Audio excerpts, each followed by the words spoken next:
seized and more than 60 American citizens continue to be held as hostages.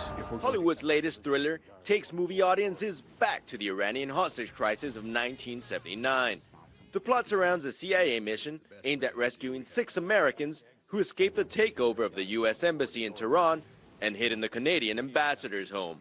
The film glamorizes the CIA's secret mission to bring those 6 Americans home. However, the portrayal of a brave American mission with the backdrop of violent Muslims is troubling for some, especially at a time when tensions between the U.S. and Iran are high.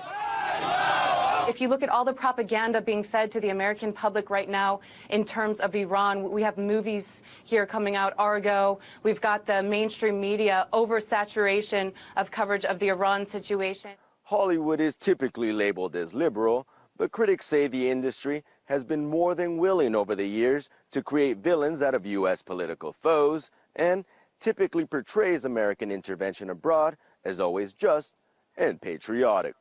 These programs are really balanced, really give you real context and background. They tend to mobilize you to think in a certain way, not to be critical of what the U.S. government is doing. 4 million people, all of whom chant death to America all the livelong day. Hollywood entertainment has historically followed U.S. policy while reinforcing stereotypes of political enemies. From the Russians during the Cold War.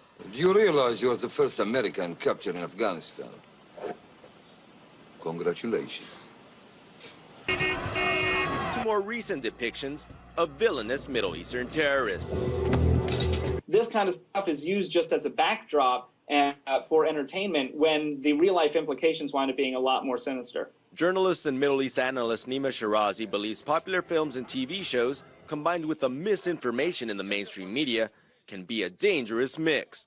A poll of Americans just 2 years ago found 70% of Americans believe Iran already has nuclear weapons. This new season of Homeland actually begins with an Israeli attack on Iranian nuclear facilities as the main plot point to kind of set everything in motion. 2 days ago, Israel bombed 5 nuclear sites deep inside Iran. Ayatollahs are not amused.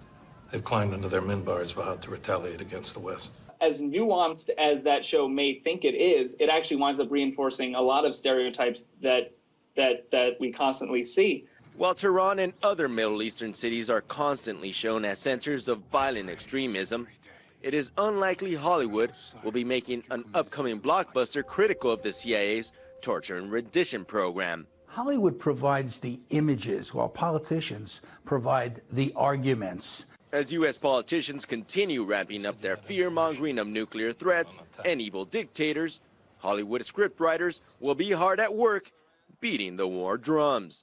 What if the crowd had weapons? What if this shows they did fire first? In Los Angeles, Ramon Galindo, RT.